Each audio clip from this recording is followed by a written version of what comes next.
I'm going to assume that everybody knows how to get on the district website for a start and then log in. If you can't do that, you got a big problem. But here's where we start. Once you get logged in, you have to go to member access, or member area, and then along that blue banner right there, you get to events. And that's the first thing you need to click on. Okay? Once you've done that, and it shows that you've already clicked on events, then you go to event planner. You'll notice that there's another thing here called My Event Runner. We've used the event runner a couple or 3 times in the district, and it's really, really powerful, but it's not the one we want. You can register people for that, and we've used that for the foundation weekend a couple of times, and I think it was used by Bev the very first time for spring training assembly. So that's pretty cool, but that's not the one we want. We want the simple one, the one that's been there since the beginning. It's called the event planner, okay? When you get there, that's the first thing you'll see. It says events. And you're going to create a new event right over there, okay? You'll notice that there are a number of people that have already created some, and that's basically a good thing because now the calendar is showing up on the right-hand side of the home page. So once you've clicked on that create a new event, you have a couple of things that you have to fill in on this particular screen. The first thing is get a name in there. There's a box in along there.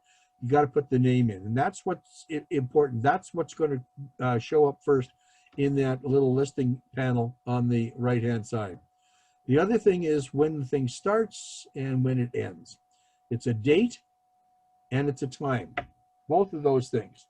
If you have not set that up before, and I'm not going to assume you have, make sure that if it's a one-day event, you've got to put the starting date in and the same date in down here. You can use the calendar. Then put your time over here, and as it says, you can simply type after the time in, put an A or a P, and it automatically converts to AM or PM. The default time here is our time zone. Okay, that's important to know. There's another area just down below here that looks very much like a word processor, and it is. Here's your big screen here, and this is where you are going to type in the information that describes the event, whether it's a training session or a meeting or anything along that line. That's where you put the information. You need to make sure that you put that in terms of when, what time is it supposed to start, and would you please be good enough to make sure that you specify Pacific time or Mountain time or Eastern time. But as long as you specify the time zone, that way people because we have 2 time zones in our district, okay? But then there's something else here that you need to know, and it's hiding right down here, right there.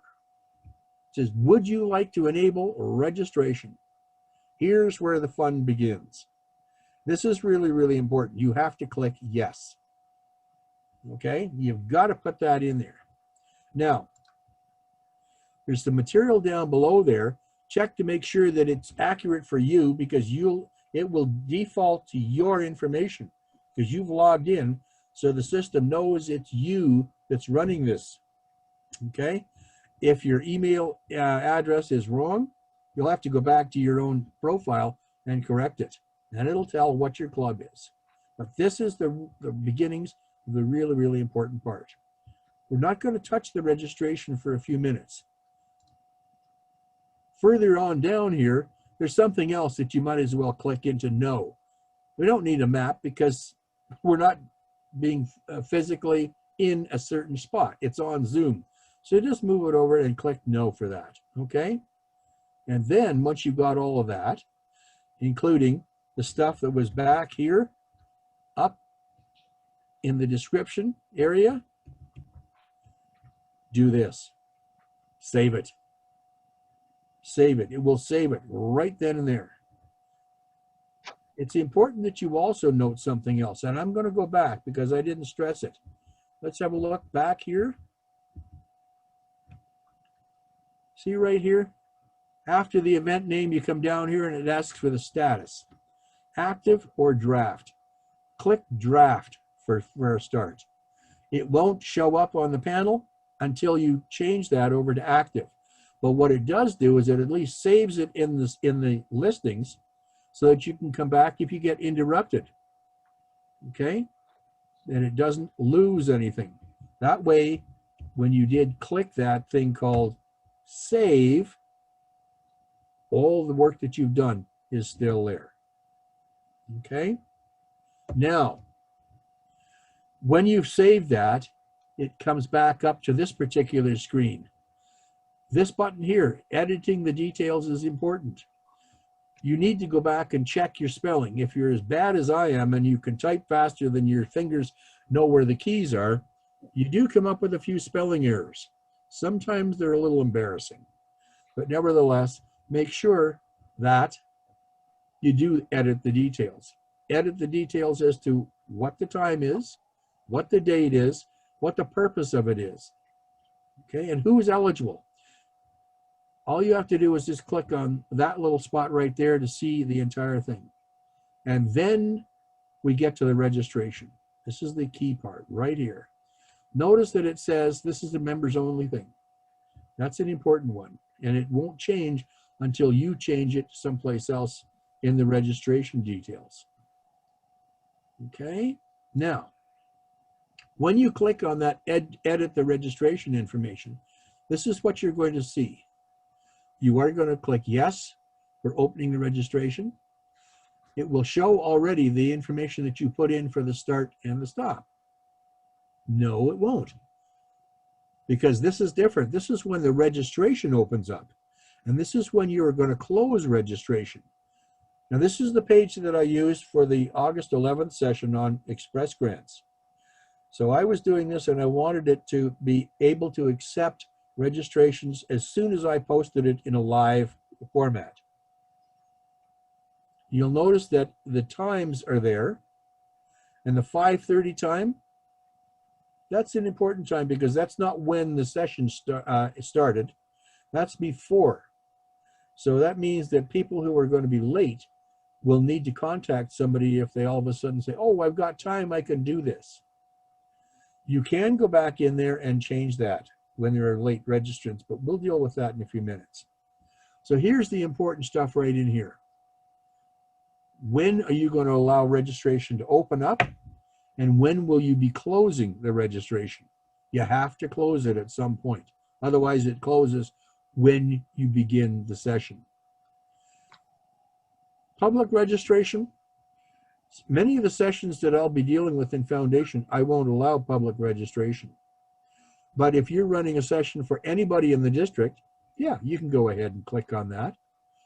Will you allow members to register guests? Again, that's a decision for you and the type of a meeting or session that you're going to be running.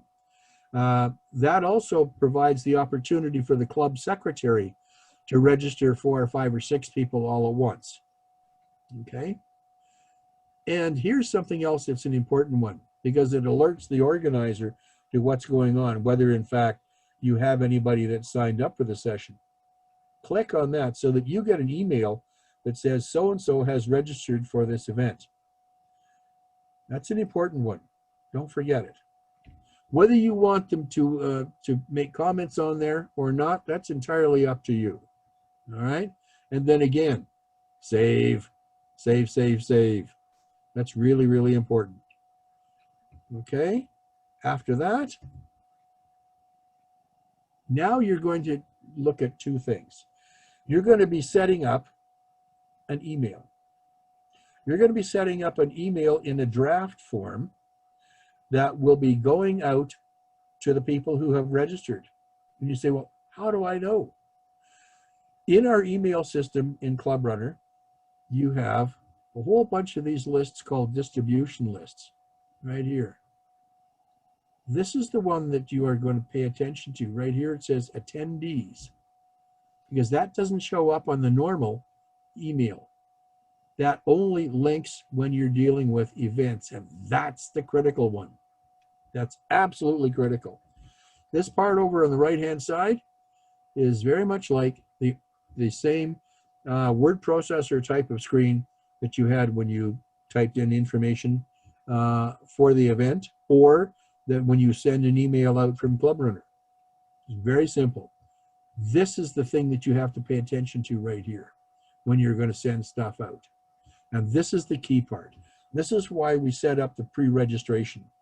You don't want the link to your Zoom meeting or Zoom training on the calendar, on the homepage, in that list of events, because anybody can be trolling through the internet, stumble on our website, look at the calendar, and there is a link.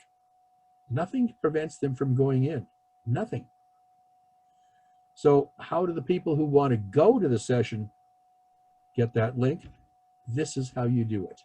You send them an email with that link. And this is where you go from there. Once you click on that little plus sign there, just the same as you would in an ordinary email session, you get this expansion. Okay? And it tells me here that I have 26 people that are registered. That's nice. Okay? And when I clicked on that to expand, it gives me this list of all the names.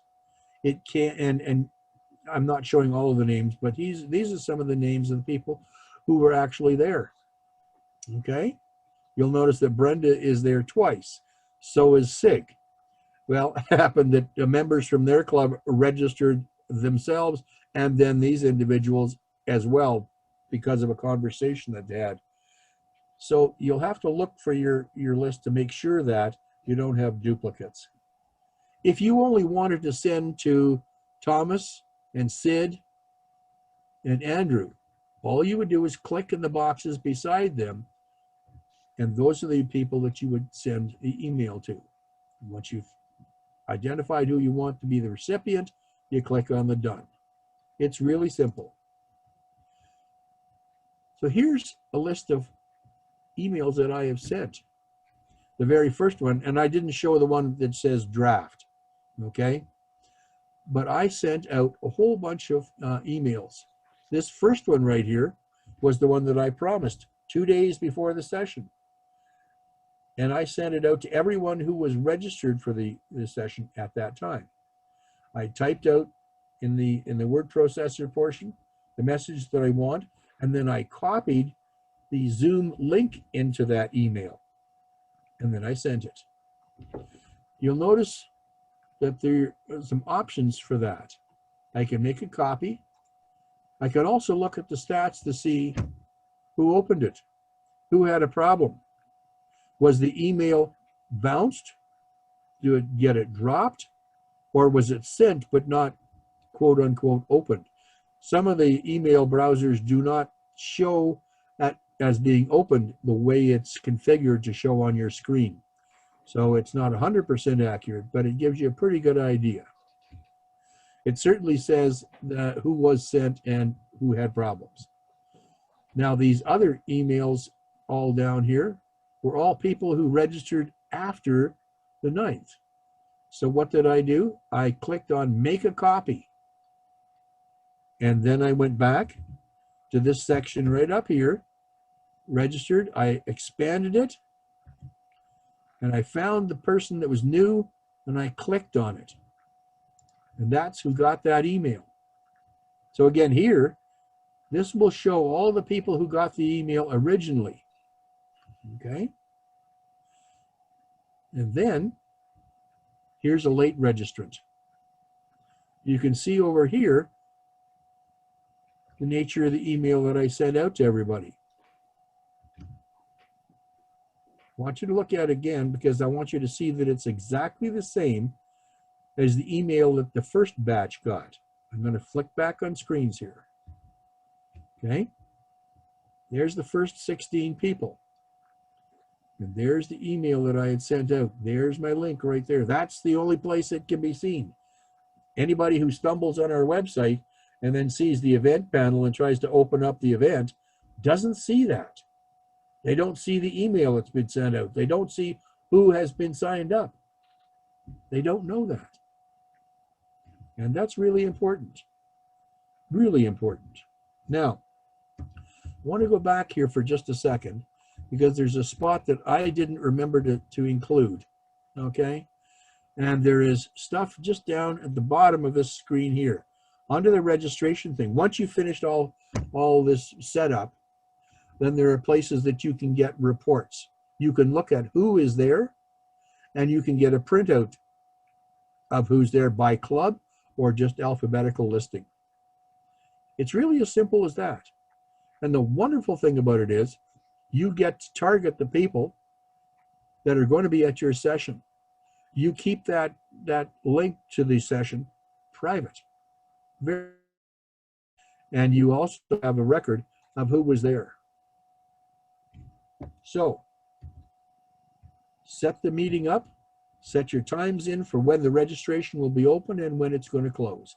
Give yourself a couple of hours before your meeting or your training session so that you can address, if necessary, those people who email you and say, I'd really like to get in, but I was too late and I see that the session is now closed. What can I do?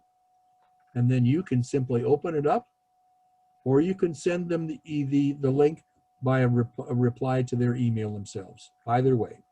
I like to do it by opening up the session, letting them go in, register.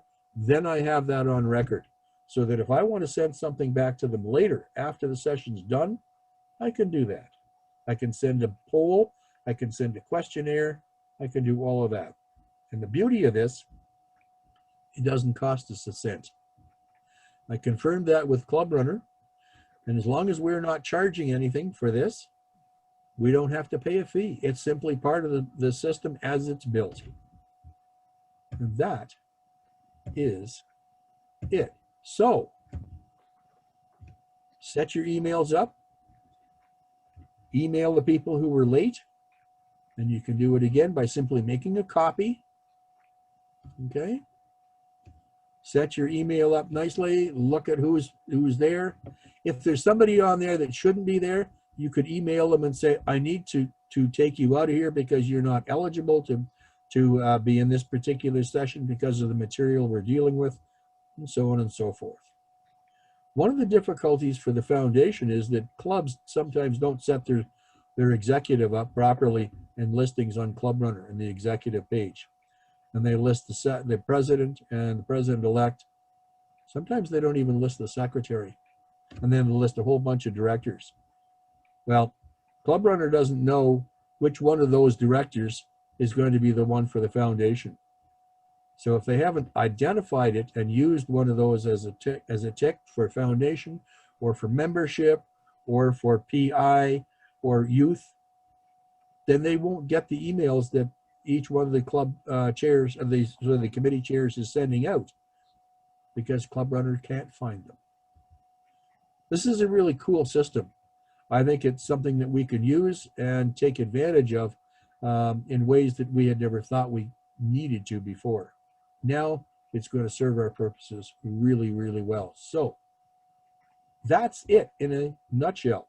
It's not hard. It's simply an add-on that's already there in the website, in the event listing. And all we have to do is use it. I'm ready for questions.